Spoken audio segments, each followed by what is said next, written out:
We now have the Scorching Iron Scepter, so we can activate these elevators to take us down to Fume Night. But before we go down there, I'm going to take a detour for some bright bugs.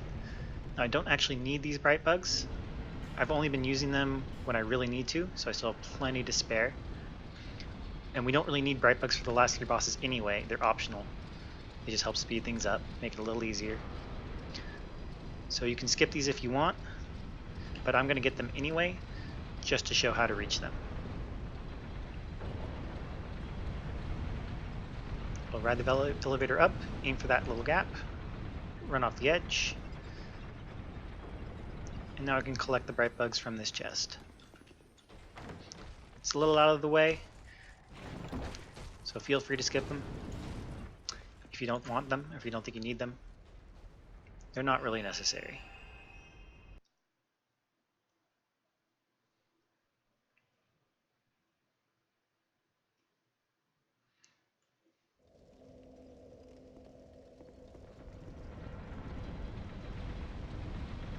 Next, we're going to take another detour for the tower key. This key will allow us to reach Blue Smelter and Forlorn later. We could come back for this after Fume Night when we're heading for Blue Smelter, but I prefer to do it now to get it out of the way. Doesn't really matter. But this is the last place we need the fire bow. So we can now get rid of that.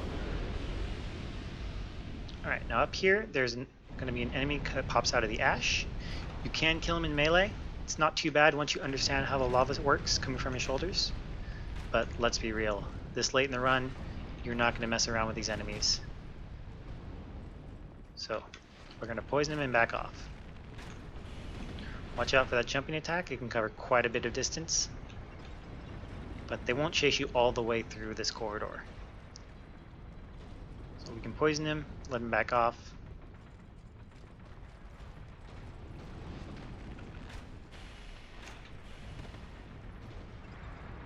There we go. Now there's one more of those guys and we could kill him the same way if we want to, but we don't need to. This one we can just run past, grab the key, then run out. Might have to dodge one attack, but it's not really that bad. If you just sprint through, you'll probably outspace it. So it's not too hard. But if you're afraid of him, you can kill him. No big deal.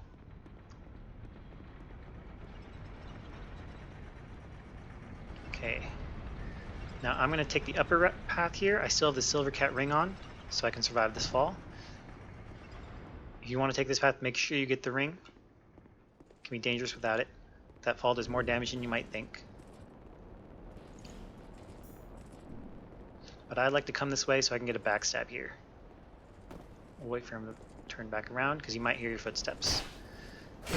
And there he goes. You don't have to do that, of course. You could just throw a skull through the door and then shoot him with arrows. Not a big deal. But I'd like to be sneaky. Anyway. Now we're just going to snipe everything from above safely. As long as we're careful, there should be no danger here. And if they ever don't cooperate, you can throw a skull to lure them to a place where you can shoot them.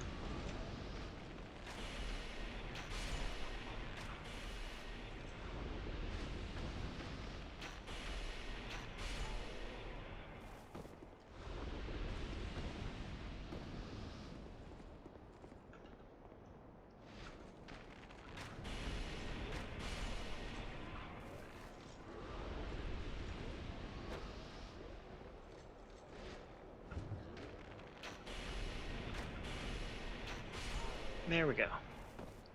There's only one more enemy. We're going to drop down on this ledge over here, where we can snipe him from safety.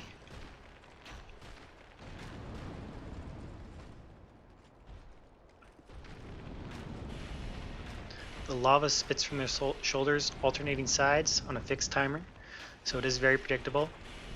So you can fight these guys with melee, but it's just not worth the risk. So we're not going to bother with that. And now there's a Forlorn invasion as soon as you step through this door. So we want to be prepared before we go. We want Flynn's Ring. Chloranthe, good. Let's get Leo Ring to be safe. You could buff with the resin here, but you shouldn't need to. Okay, here we go. Let's see if Forlorn is invading. Doesn't look like it. If he did, we would wait a bit before triggering this guy. So you trigger this guy, step back out of range, roll in and kill him.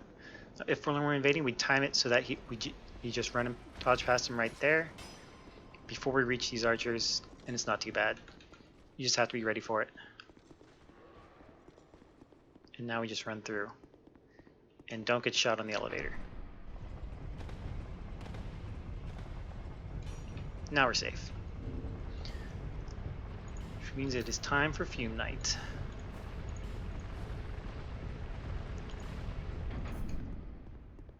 First, we're going to destroy the 4 idols. They heal Fume Night during the fight, and we don't want that. It is possible to kill him without destroying the idols, but at this point, just give yourself every advantage possible. So we'll take a minute to destroy all of these.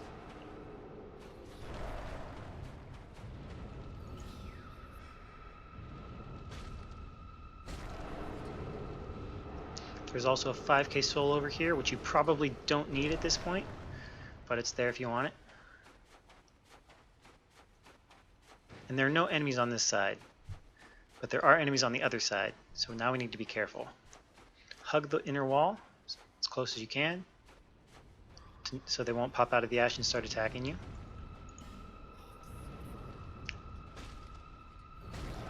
And at this part especially, between the first idol and the second, hug the wall as close as you can. Don't take any chances. Alright, now at this point we can go and light that bonfire if we want to. It's not hard to wrap around and you can reach it easily. In a limited hit run, that's a good bonfire to have. It's a good checkpoint in case you die to Fume Night. But in a no hit run, there's no point. So we're going to skip it.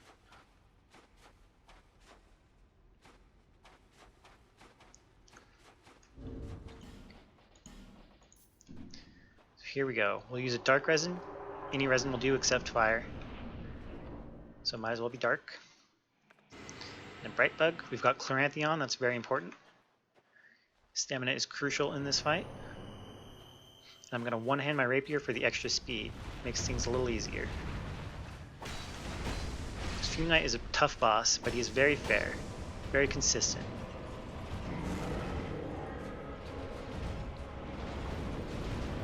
So you generally want to roll away from him and bait those lunging attacks. They're the easiest to punish. Oh, wrong direction, but it's fine. It's pretty much always safe to roll away from him, because the only gap closers he has are those lunging attacks, and those are the attacks you want to see. So we're going to try and bait out as many of those as possible.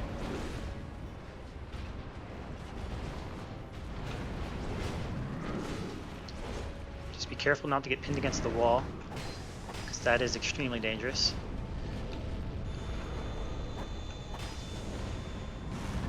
And especially in phase 2, make sure you're rolling away from him, because the hilt of his sword has a lingering hitbox on those sword attacks. And that is deadly. But phase 2 is pretty much the same strategy, even if his attacks are different. Roll away, wait for your opportunities, try and bait lunge attacks if you can.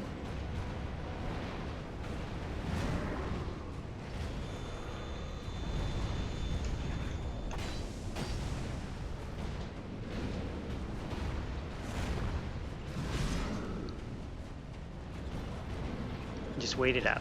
There's no rush in this fight. There we go. With practice and patience, it is a very consistent battle, though it is difficult, especially at first. But we got him, and we're done.